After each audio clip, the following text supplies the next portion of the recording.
reward now up to $35,000, all in an effort to help find the person who killed Philadelphia police officer Moses Walker. Officer Walker, a 19-year police veteran, had just finished his shift at the 22nd Police District.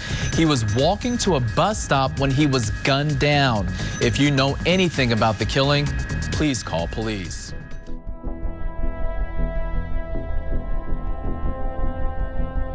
From flags flying at half-staff to black bunting draped across the municipal sign, for the first time in its history, Plymouth Township mourns the loss of a fallen officer.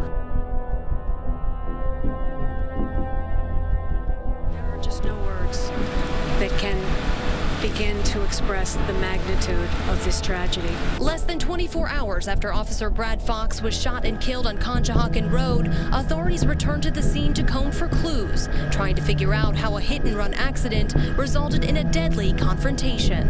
This was a senseless act for a car accident.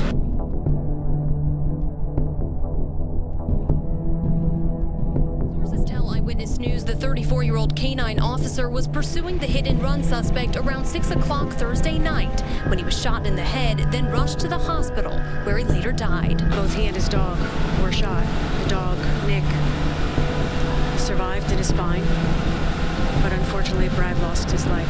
The suspect, who authorities say was alone in the car, was also killed, but details surrounding his death have yet to be disclosed as a result of the ongoing investigation. The public can rest comfortably that there is no imminent danger to anyone out there, but there is nothing comfortable about this evening.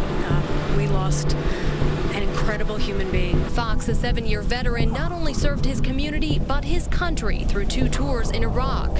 He leaves behind his pregnant wife and their young daughter, family who never had the opportunity to wish him happy 35th birthday.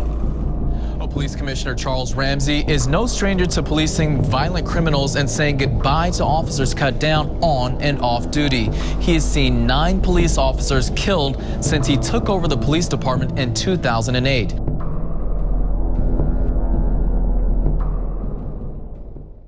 I lost one of my own child. A supervising officer weeps in February of 2009 at the loss of Officer John Pawlowski, an impressive 25-year-old cop on the force only 5.5 years. He was gunned down in the street at Broad and Alney. And then his last words were just tell my wife and kids that I love them. 39-year-old Sergeant Stephen Lisbinski was the first of several cops cut down in 2008. This 12-year police veteran didn't stand a chance against the high-powered arsenal of a gang of bank robbers in Port Richmond. Please comfort them in their grief. Then 4 months later, she's in heaven now. She died while she's doing her work. A proud mother grieves after 40-year-old Officer Isabel Nazario is killed in West Philadelphia. A stolen SUV slammed into the patrol car of this 18-year police veteran. A teenager was behind the wheel. 2 weeks after that, I can remember him like it was yesterday. A high school coach will never forget 30-year-old Highway Patrol Officer Patrick McDonald. The 8-year police veteran had no idea of the firepower he would meet when he pulled over a suspect in North Philadelphia. Then 2 months after that, for the 4th time in 6 months, we've gathered here at this cathedral to lay to rest one of our own. Philadelphia's tough new police commissioner, at that time both grief-stricken and furious, as a 20-year police veteran, Sergeant Timothy Simpson, is killed in Port Richmond.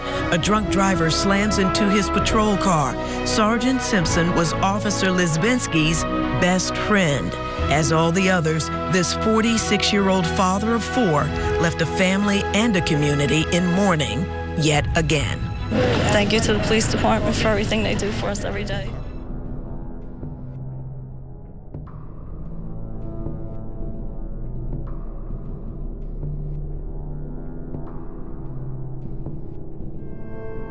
But the big big story on Action News tonight is new video of the suspects wanted in the murder of Philadelphia police officer Moses Walker Jr.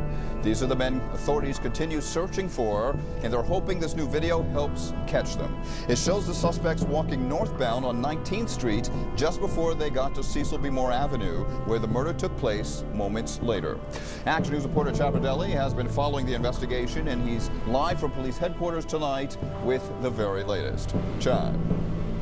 Rick, since that video first aired at noon today, police here tell me the phones have been ringing off the hook and detectives are following up on those leads. But also fueling the public's help is a newly increased reward of $118,000, one of the highest in city history.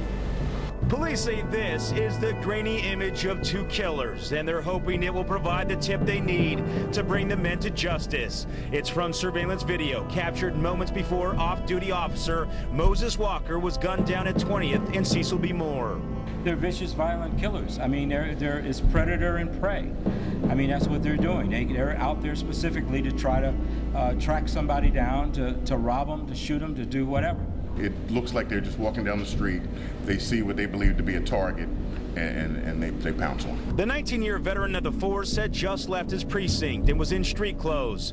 Police believe this is the trigger man. In this video released yesterday, he and his accomplice can be seen following the 40-year-old from across the street. Walker looks over his shoulder nervously. Police say the gunman then darts across the street. He caught the officer somewhat by surprise. The officer was able to, as we know, pull his weapon, but unfortunately he wasn't fast enough. Police suspect the killers live in the neighborhood. Since this video aired, tips have been pouring in. Investigators have been following each lead, working tirelessly to end the manhunt. You know, I'm confident that we'll bring this case in, like I'm confident we'll bring the others in as well.